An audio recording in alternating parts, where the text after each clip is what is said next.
Thank you very much to all three speakers so far. I think that gives us a really interesting overview of what's happening in terms of reputation building and reputation management and how metrics are playing into it. I think it's very interesting to see how, as Ewan said, it's no longer sufficient. It's necessary, but perhaps no longer sufficient for a researcher to do good work. They also have to take control of the way in which it is presented and perhaps market themselves a little bit more. So before we shift gears and move on to the talks about infrastructure, are there any questions from the audience? Perhaps we can ask a couple of questions at this point. No? Oh. Hi, I'm Katie Hickling. I work at PLOS. Ewan, I just wanted to ask you about, I thought it was really interesting how you talked about incentives for post-publication and community reviews and treating post-publication review as a valid research output. What kind of things do you think could incentivize, and for the rest of the panel as well, researchers in the science community to finding that appealing? DOIs, is that the kind of thing that people want? Should post-publication reviews be considered as their own publications, as papers individually? It would be good to hear what kind of incentives you think could work. Yeah, I think this is probably a good question to open up. My feeling is that in terms of incentivizing a lot of these things, it's not a technical problem at all, it's a social one, right? And some of the things that I think of immediately are just removing barriers to people doing it, like even if they're not real barriers. But for example, something is still a research object if it doesn't have a DOI. But for some reason, people think, oh, well, if we had DOIs to research data sets, suddenly everything becomes magically better. And it's partly because there's just a kind of psychological switch of the way you think about things. So I do think there are things we could do like that. Actually, a lot of the things that you mentioned were, I think, good ideas. But not necessarily because they're magically going to solve the problem, but just because it starts people thinking about it and get the conversation started. But I would just add to that that if people are going to make the effort to make comments, then somehow that has to be evaluated and somehow that has to contribute towards their reputation in a more formalised way. And we have things like Publons, which are beginning to look at giving credit for review efforts, and I think looking at what happens after peer review is something to focus on too.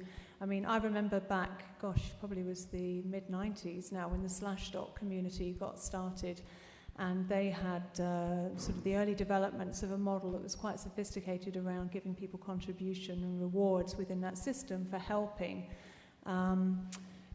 people who were asking questions and so on, and it built their ranking within that system. And I think the Frontiers model has a similar kind of ambitions. So yes, I mean, we need to collect data and then we need to create systems so that that effort is rewarded. Do you have anything to say about that, Paul?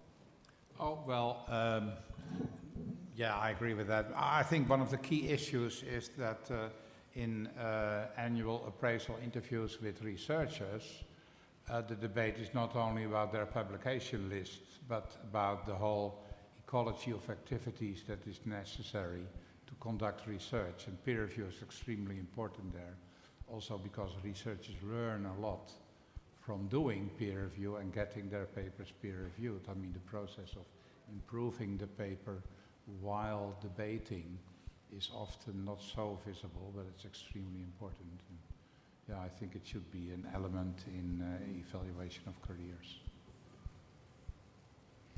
Excellent. So I have a question. Now, one of the things that I feel has come out of just anecdotally from lots of panels for early career researchers and scientists at various publishing conferences and so forth, is that so-called born digital or digital natives and who are early career researchers, they happen to be the same kind of group of people, seem to participate in this kind of digital scholarship and alternative scholarship less than we expect that they would have done. And that in actual fact, mid-career researchers seem to embrace it more fully than their younger colleagues do.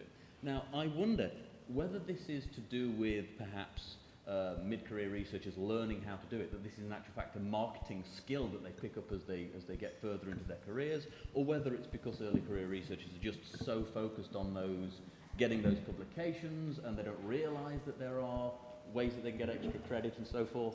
What are your thoughts on that? I can answer that one because I've talked to quite a lot of researchers about this problem and done some surveys in this area too. And what I hear is that once you're established in your career, you can choose to do what you want to do with a lot more freedom than when you're not. So when you're early in your career, getting into the right publications and following the accepted patterns is what you need to focus on. A little bit more established and you can take a few more risks. But that's what I hear time and time again. Yeah, true. We have the same experience. Young researchers are more vulnerable in a way, and they first need to get into the system as established and recognized researchers. So that means that they are more conservative. Right. You have any thoughts on that, Ewan? Only that I agree. Yeah, those two. I mean, I'd be surprised that there's not an equivalent group of people at the very beginning, not people in their first postdoc, but like PhD students, for example.